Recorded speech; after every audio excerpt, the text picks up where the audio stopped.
वक्रतुण्डमहाकाय सूर्यकोटिसमप्रभ निर्विघ्नं कुरु मे देव सर्वकार्येषु सर्वदा। मातृदेवो भव पितृदेवो भव आचार्यदेवो भव अतिथिदेवो भव परस्परदेवो भव। भय काम बस जोगी से तापस पावरन की को कहे देखे चराचर नारीमय जे ब्रह्ममय देखत रहे। भय काम बस जोगी से तापस पावरन की को कहे देखे चराचर नारीमय जे ब्रह्ममय देखत रहे। अबला बिलो कही पुरुष में जुग पुरुष सब अबलामयम् इदंड भरी ब्रह्मांड भीतर कामकृत कौतुक अयम् कामकृत कौतुक अयम् कामकृत कौतुक अयम्। ऐसी स्थिति सर्वत्र बन गई थी कि काम ने बाण मारा। अब सभी को केवल स्त्री दिखने लगी, पुरुषों को स्त्री दिखने लगी, स्त्रियों को पुरुष दिखने लगे, सर्वत्र काममय हो गया। अब किसी का धैर्य नहीं रहा। ऐसा जब तुलसीदास जी ने वर्णन किया तब वे रुक गए कहते कहते कि सारी सृष्टि में ऐसी स्थिति कैसे हो सकती है, क्योंकि सृष्टि में तो भक्त भी थे। धरी न धीर काहू धीर सबके मन सिज हरे, काम ने सबके मन को हर लिया। जब ये बात लिखी तो तुलसीदास जी थोड़े रुक गए। अब आगे क्या लिखूं? भक्तों की स्थिति भी क्या काममय हो गई थी। क्या लिखो समझ में नहीं आ रहा था। तब ऐसा वर्णन आता है कि हनुमान जी ने उस वाक्य को पूर्ण किया कि जिस पर भगवान की कृपा होती है उसको काम नहीं सताता। जिस पर संतों की भगवान की कृपा होती है, काम क्रोध लोभ मोह अहंकार असत्य पुरुष अधर्मी पुरुष, ये उस भक्त का उस सत्यवान पुरुष का कुछ नहीं बिगाड़ सकते। याद रखना है। इसीलिए कितनी भी विपरीत परिस्थिति हो अपने ध्येय पर अड़िग रहना चाहिए। बाल भक्त ध्रुव कैसे ये सद्गति प्राप्त हुई। भक्तों के जीवन में भय नहीं होता है। मैंने कुछ ही दिनों से पूर्व YouTube पर एक वीडियो देखा था, वीर नारिया। तो उसमें पहला नाम मीरा जी का लिखा गया। तो किसी ने कमेंट में दिया था, अरे मीरा जी तो भक्ता थी, वो वीर कहाँ से हो गई। लेकिन संत कहते हैं भक्ति ये वीरों का काम है। जो डरपोक है वो भक्ति नहीं कर सकते।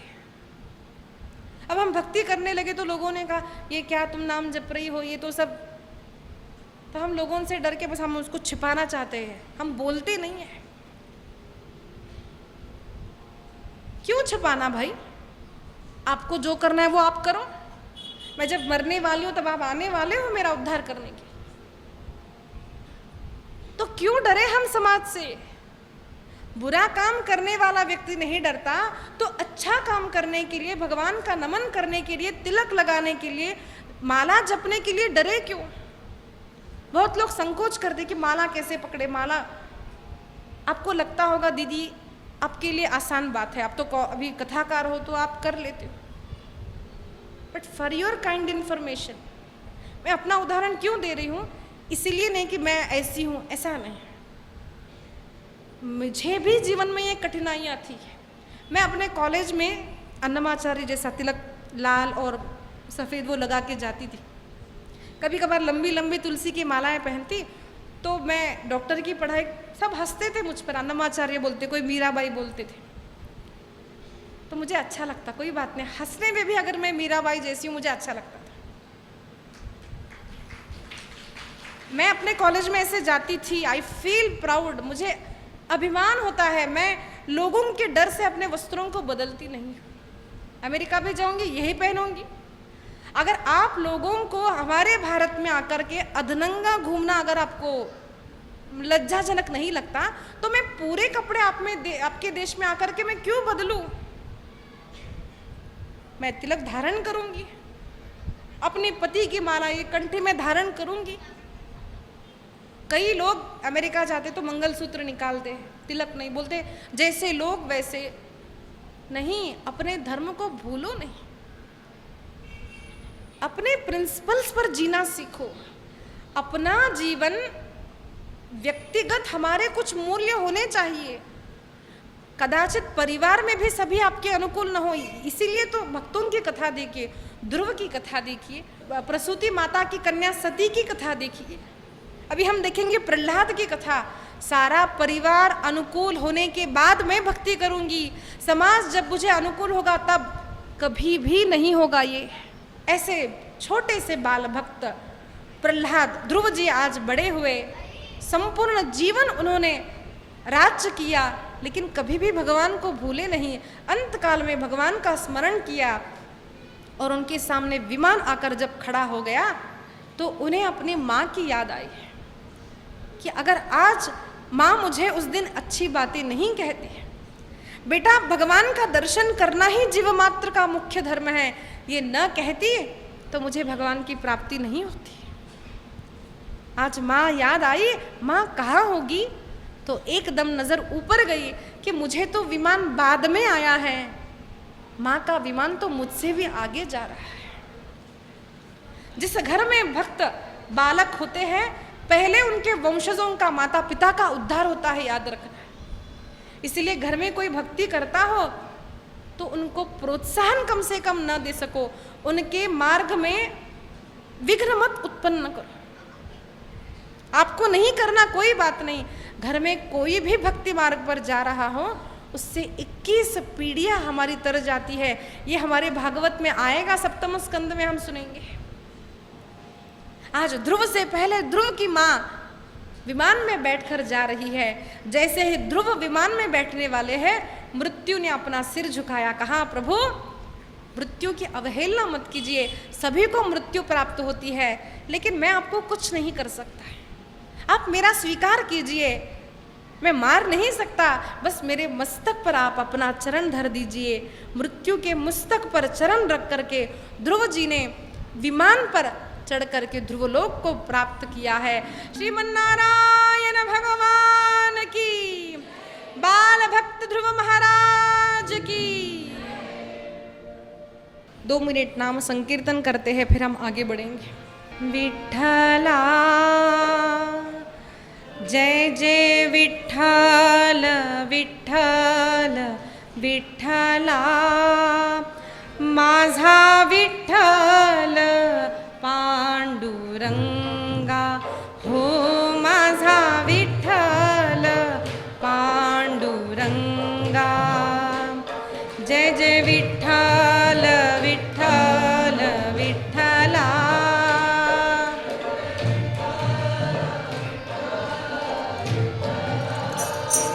माझा विठ्ठल पांडुरंगा, हो माझा विठ्ठल पांडुरंगा। जय जय विठ्ठल विठ्ठल विठ्ठला,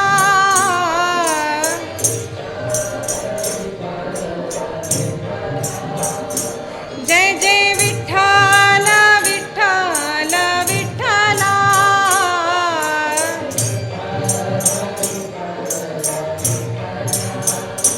माझा विठ्ठल पांडुरंगा, हो माझा विठ्ठल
चतुर्थ स्कंद में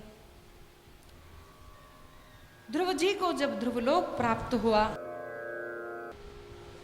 उसके पश्चात ध्रुव जी के वंश का वर्णन आया है। ध्रुव जी के वंश में अंग राजा हुए, जिनकी पत्नी सुनीता थी, जो अधर्म के वंशज थे। अंग राजा और सुनीता से एक कुपुत्र ने जन्म लिया, जिसका नाम वेण है।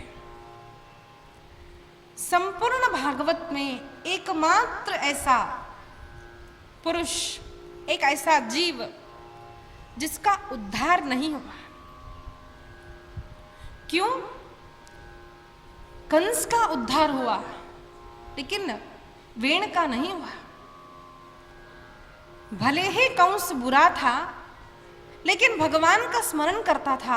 आठवां वो आएगा, किसी न किसी रूप में भगवान का स्मरण करता। लेकिन ये वेण ऐसा था, उसने कभी भी किसी भी रूप में भगवान का स्मरण नहीं किया। अत्यंत दुराचारी पुत्र प्राकर के अंग राजा बड़े दुखे हुए। तब संतों ने समझाया कि संसार में विपरीत परिस्थिति आती है, लेकिन उसको भी भगवान की कृपा मानो। एक नाथ महाराज जी को देखिए, बड़ी अच्छी पत्नी है, लेकिन पुत्र अच्छा नहीं है। तुकाराम महाराज जी की अच्छी पत्नी गुजर जाती है, दूसरी भी अच्छी है, लेकिन कलह प्रिया है, क्रोध करती है बार बार। नरसिंह मेहता को देख लीजिए, अच्छी पत्नी लेकिन गुजर गई है। तब दुख को नहीं माना। नरसिंह मेहता कहते हैं, भली थयु भागी जंजाल, सुखे भजू श्री गोपाल। दुख भी मिला ना, तो भी भगवान की कृपा। क्यों?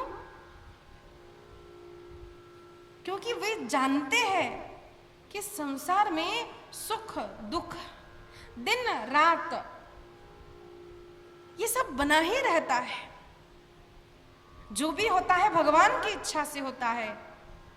इसीलिए हर परिस्थिति को संतों ने अनुकूलता ही माना है।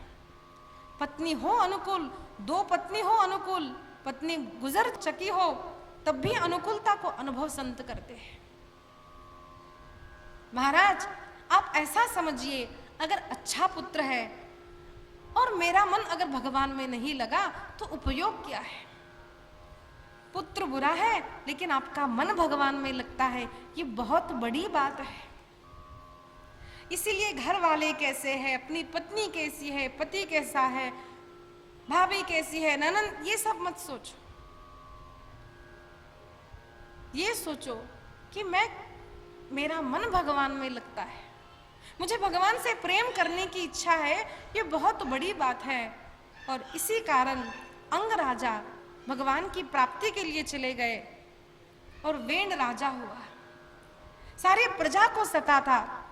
अनेक बार संतों ने समझाया, जब समझा नहीं तब उसे मंत्रों से उन साधुओं ने मार डाला। लेकिन उसके शरीर में से, उसके जंघा में से एक पुत्र को प्रकट किया।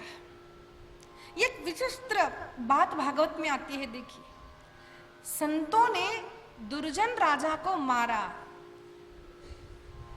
हमें किसी को मारने की परमिशन या अधिकार तब ही होता है जब हम किसी को जीवन दान दे सकते हैं। इन ऋषियों ने मारा, लेकिन उन्हें यह शक्ति थी कि वे एक नवीन जीवात्मा को प्रकट कर सकते थे। उनकी जंघा को जब मथा गया, उसमें से भगवान साक्षात नारायण पृथु के रूप में और अर्ची महारानी प्रकट हुए। भगवान पृथु की, पृथु को राजा बनाया गया। पृथु ने देखा कि संपूर्ण पृथ्वी त्राही त्राही कर रही है, उनके पिता वेण के कारण। पृथ्वी माता अन्न नहीं दे रही, लोग भूखे मर रहे हैं। तब पृथु ने पृथ्वी को दंडित करना चाहा। तब पृथ्वी कहने लगी, प्रभु मैं क्या करूं, अब कोई यत्न नहीं करता, अनुष्ठान नहीं करता, दान नहीं देता, मेरा पोषण नहीं होता, मैं क्या करूं, मैं अन्न कैसे दूं। पर्जन्य से ही अन्न प्रकट होता है, याद रखना है। भगवत गीता में वर्णन आता है, वर्षा जब होती है तभी पृथ्वी माता अन्न देती है। वर्षा सब ऋतु ठीक से कैसे चलते हैं, जब धार्मिक पुरुष धार्मिक कृत्य सदैव करते हैं। साधु इस पृथ्वी पर जब साधना करते हैं, उनके पुण्य से पृथ्वी माता हमें अन्न प्रदान करती है। तब पृथु महाराज ने इस धरती का दोहन किया, कई सारे पहाड़ थे उन्हें निकाल दिया, लोगों को रहने के लिए घर बनाए, सब लोगों से कहा अनेक यत्न करो, यज्ञ किए और करवाए। तब पृथ्वी का नाम, इस पृथ्वी का नाम पृथु महाराज के कारण ही पृथ्वी पड़ा है। पृथु की कन्या पृथ्वी मानी गई है, और जब वे ही नारायण हैं तब उनकी पत्नी पृथ्वी माता है। पृथु महाराज ने सबको यह आदेश दिया कि सभी अन्न को प्रकट करे, लेकिन यह भूले नहीं कि यह अन्न भगवान की कृपा से हमें प्राप्त होता है। भोक्ष है, लेय है, चोष्य है, अनेक प्रकार के अन्न जब हमें यह पृथ्वी माता देती है, हमें इसे ठीक से उपयोग करना चाहिए। सात्विक शुद्ध अन्न को ही ग्रहण करना चाहिए।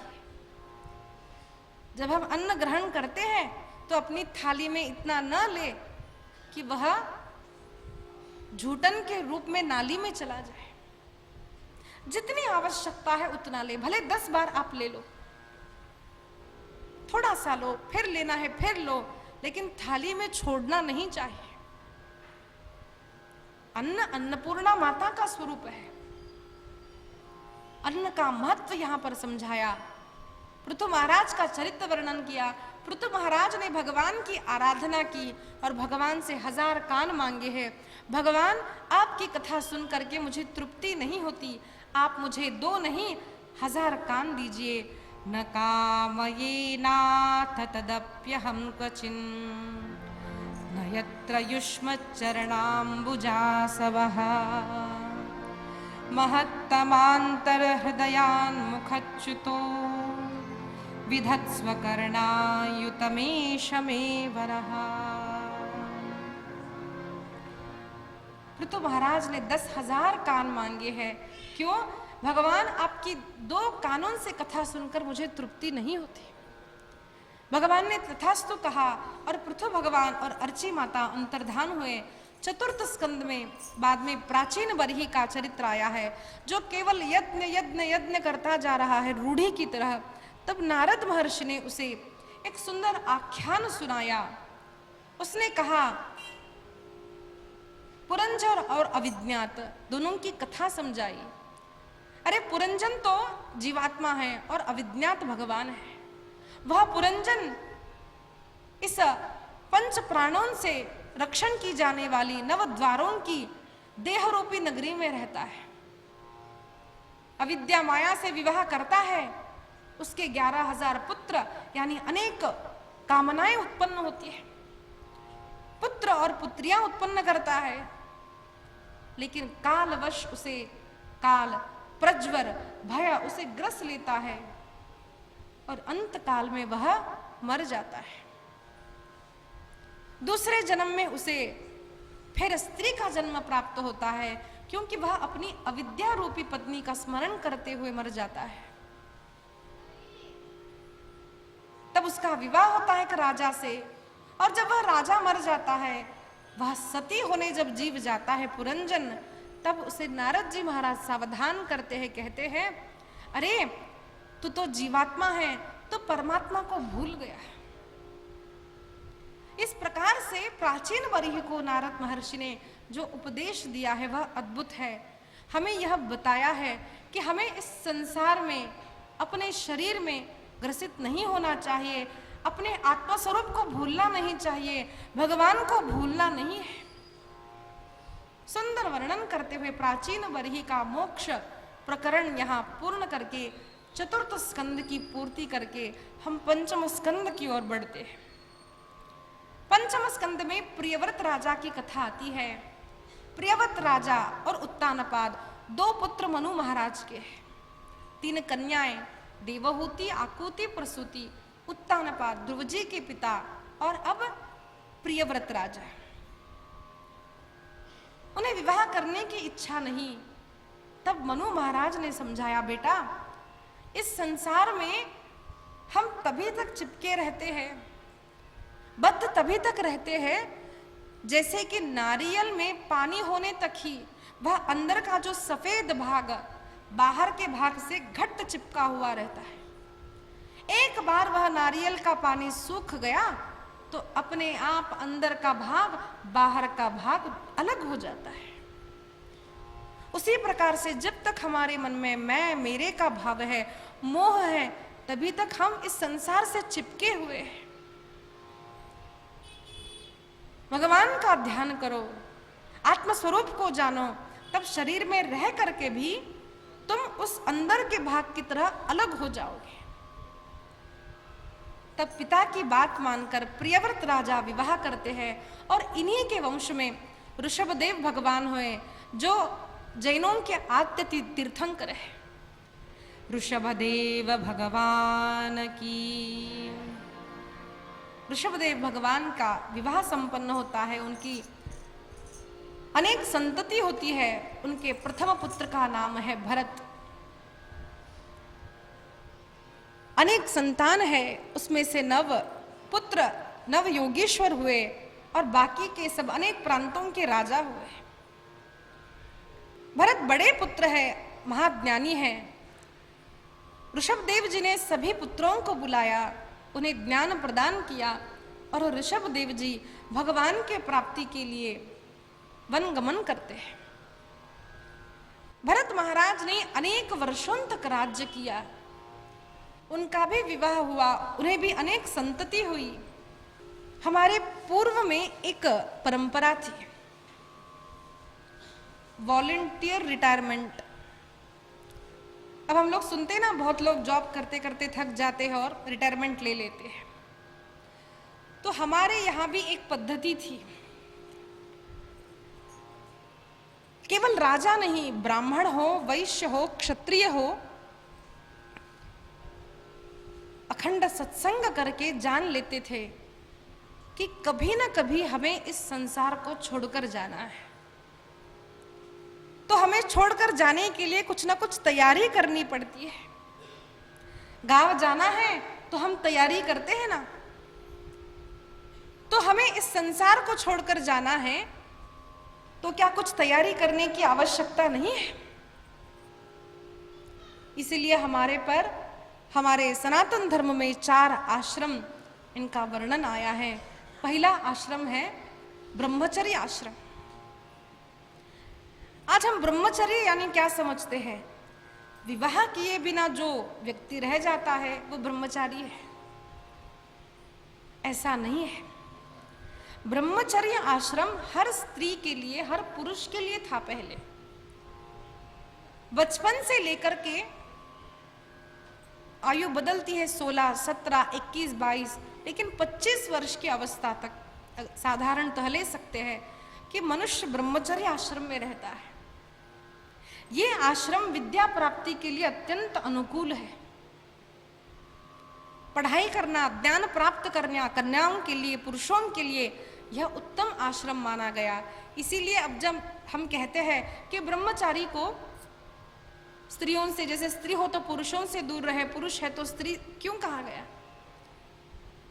क्या देखना, क्या न देखना, ये सारी चीजें ब्रह्मचारी के लिए कही जाती है। तो ये केवल सन्यासी या ब्रह्मचारी के लिए नहीं, जो अर्थ हम लगाते हैं वो सभी के लिए है। अगर हमारा स्कूल जाने वाला बच्चा, कॉलेज जाने वाला बच्चा अगर टीवी देखता है घंटों, मोबाइल देखता है, पबजी देखता है, हर शनिवार इतवार को मूवी जाता है, दुस्संग करता है, तो वो पढ़ाई कब करेगा? ज्ञान का संचय कब करेगा? इसीलिए ब्रह्मचर्य आश्रम के अनेक पद्धति बताई गई कि किस तरह से रहा जाए। उसके बाद इच्छा हो तो आप विवाह कर सकते हैं। विवाह होने के बाद कन्या और वर, लड़का दोनों ही एक आश्रम में जाते हैं, उसका नाम है गृहस्थ आश्रम। ये सभी के लिए है, ब्राह्मण हो क्षत्रिय सभी के लिए है।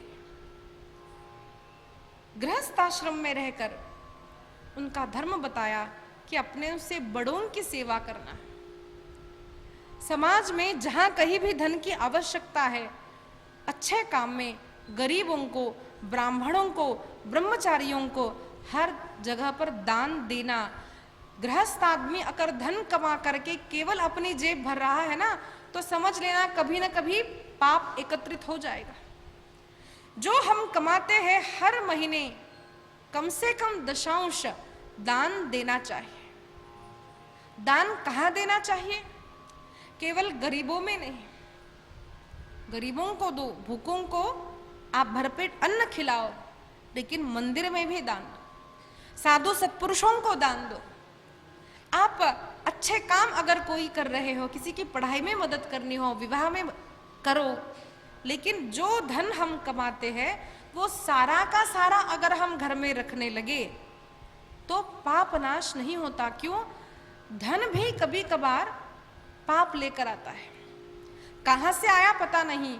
इसीलिए धन हम जो कमाते हैं उसका दान होना चाहिए। दूसरी बात है, गृहस्थ जीवन इसीलिए श्रेष्ठ माना गया क्योंकि गृहस्थों के ऊपर ही ब्रह्मचारी रहते हैं, उनके आधार से रहते हैं। सन्यासी आश्रम भी गृहस्थों से ही आधारित है और वानप्रस्थी भी गृहस्थाश्रम पर ही आधारित है। इसीलिए जब हम गृहस्थाश्रम में जाते हैं तो हमारा कर्तव्य है कि हमारे वृद्ध रिटायर्ड माता पिता, हमारे परिचित बंधु, हमारे मित्र, साधु, संत, ब्रह्मचारी, गरीब, भूखा, इनको अगर अपने आसपास भी हम बिना धन के, बिना दान के रखते हैं तो समझना हम राक्षस योनि के ही है। मनुष्य मात्र को, गृहस्थी को ये सब करना ही चाहिए। घर में कभी कभार साधु संतों को बुलाओ, भोजन करवाओ, श्राद्ध तर्पण करो, ये सारे धर्म गृहस्थों के हैं। Why should I take responsibility? नहीं होता। विवाह से पहले सोच लो, नहीं करना है विवाह मत करो। विवाह किया तो करना ही पड़ेगा, विवाह किया तो संतति को उत्पन्न करना ही पड़ेगा। अच्छे संतति समाज को देना गृहस्थ का कर्तव्य है। अच्छा, ब्रह्मचारी रहना है आपको तो ऐसा नहीं मैं विवाह नहीं करूंगा, मैं यहां घूमूंगा वहां घूमूंगा, नहीं चलेगा। विद्यार्थी का कुछ ध्येय होना चाहिए। आप नैष्ठिक ब्रह्मचारी बनना चाहते हैं, यानी ब्रह्मचर्य आश्रम, उसके पश्चात बिना शादी के आप संन्यास आश्रम ग्रहण करना चाहते हैं, तब भी जीवन में कुछ ध्येय रखना चाहिए। कुछ ध्येय नहीं है तो मेरे गुरुजी कहते हैं ना, यहाँ न घर का ना घाट का, ऐसा हो जाएगा।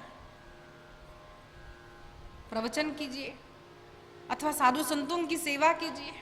मैं दूसरी एक बात बोलती हूँ, थोड़ी मॉडर्न बात। इंडियन सिस्टम, हम वेजिटेरियन क्यों हैं?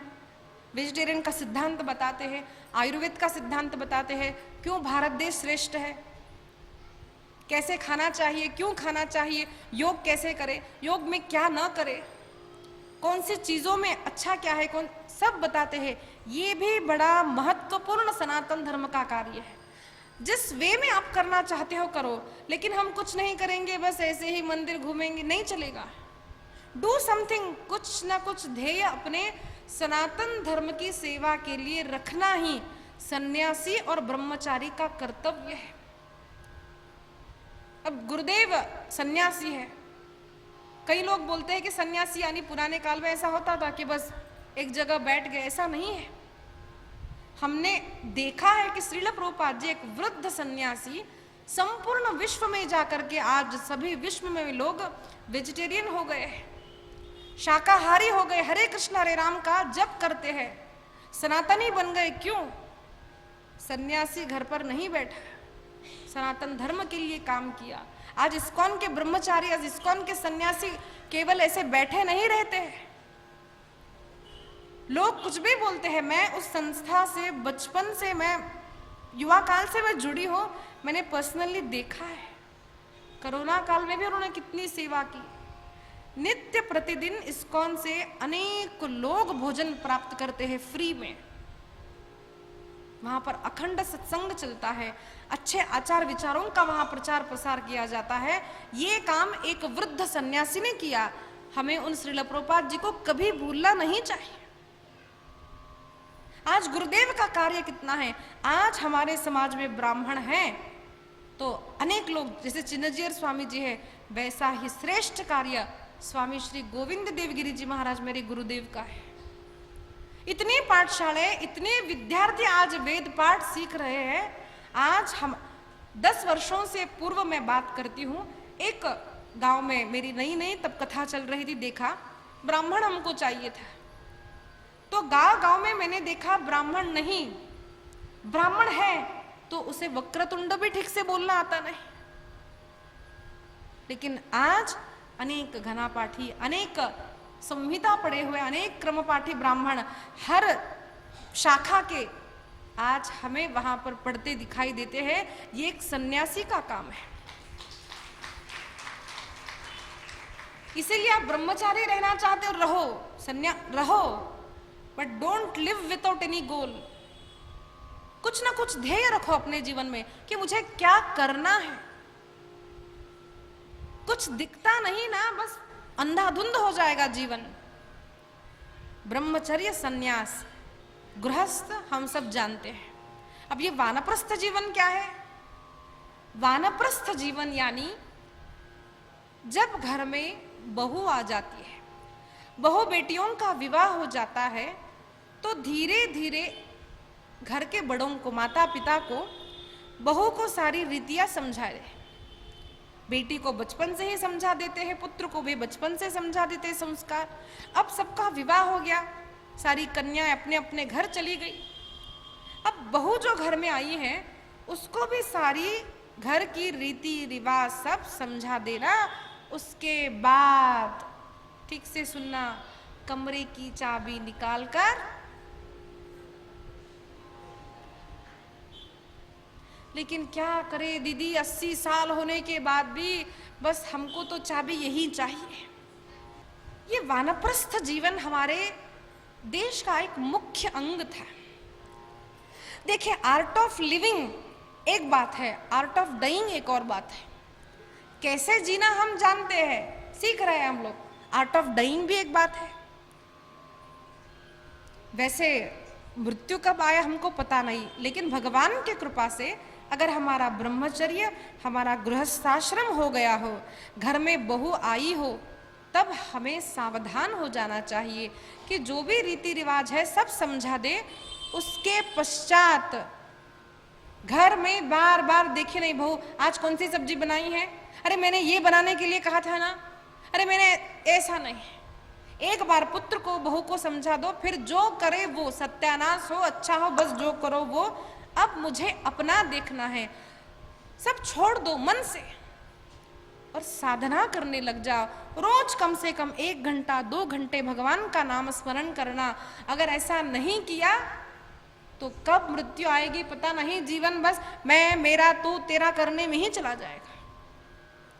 दिस इज कॉल्ड एज, पहले क्या होता था, राजा लोग, ऐसा नहीं था कि बस मैं गद्दी पर मैं ही बैठा रहूंगा भले बूढ़ा हो जाऊं।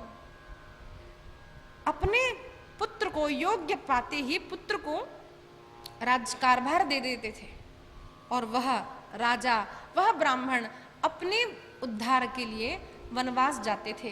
पत्नी सहित, पत्नी की इच्छा न हो, पत्नी घर पर रहे, लेकिन वानप्रस्थ आश्रम स्वयं स्वीकार करते थे। अगर हमने ऐसा नहीं किया ना तो सबका पता नहीं, लेकिन कुछ कुछ बच्चे ऐसा करेंगे, बाबा अब बस बहुत आपने घर में ध्यान दे दिया, अब आप थोड़ा ओल्ड एज होम में रहो, घर में बहुत कुरकुर करते हो। ये सभी के लिए, ये केवल हमारे माता, ये हमारे लिए भी है, युवा पीढ़ी के लिए भी है। व्हेन यू ग्रो अप, शादी हो जाए तो ये प्रिपेयर्ड रहना कि मुझे रिटायरमेंट प्लान करनी है। जो भी लोन आपको लेना है ले लो, प्लान करो कि मैं रिटायर हो जाऊंगा। कैसे? केवल पैसों से नहीं, रिटायरमेंट प्लान हमें अपने मृत्यु के लिए भी करनी है कि जब मैं मरूंगा तब मेरा मन मेरे पुत्र में, मेरे पुत्रवधू में, मेरी संतान में, इसमें अटके नहीं। इसका थोड़ा थोड़ा थोड़ा जब हम अभ्यास करते हैं तो जब मृत्यु आती है तो इजीली वी कैन डाई। अभ्यास, प्रैक्टिस, वो प्रिपरेशन टाइम जो मिला है उसी को वानप्रस्थ जीवन का है। तो ऐसा ही भरत जी ने अपने पुत्र को राज्य कारभार दे दिया और भरत जी महाराज गंडकी नदी के किनारे जाते हैं, भगवान का स्मरण करते हैं, नारायण नारायण नारायण ना। चलिए हम भी 2 मिनट भगवान का नाम संकीर्तन करते हैं। नारायण हरि नारायण हरि नारायण हरि बोल,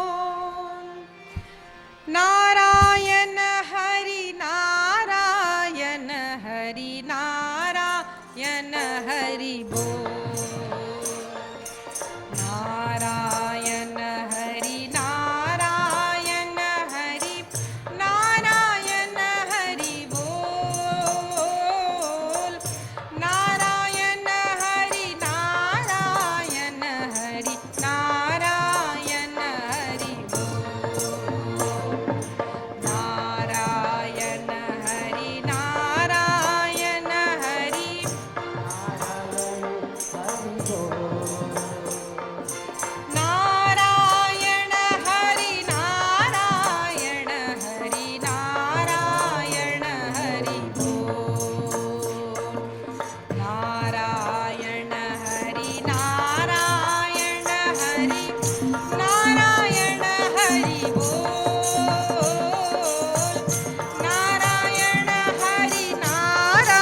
नारायण हरि नारायण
हरि बोल, हरि बोल, हरि बोल, हरि बोल, हरि बोल, हरि बोल, हरि बोल, हरि बोल,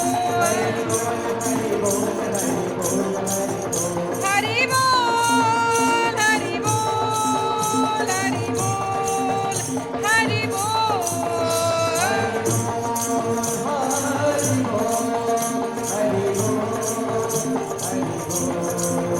हरि बोल, हरि बोल, हरि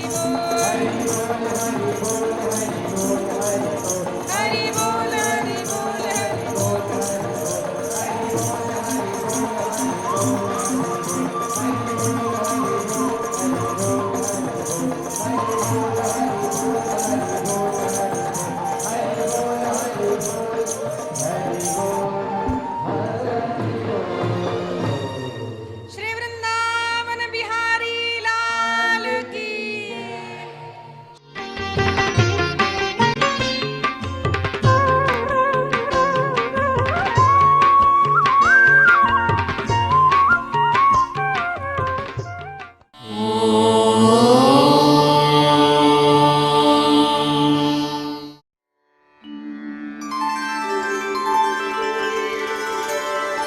विना व्यङ्कटेशं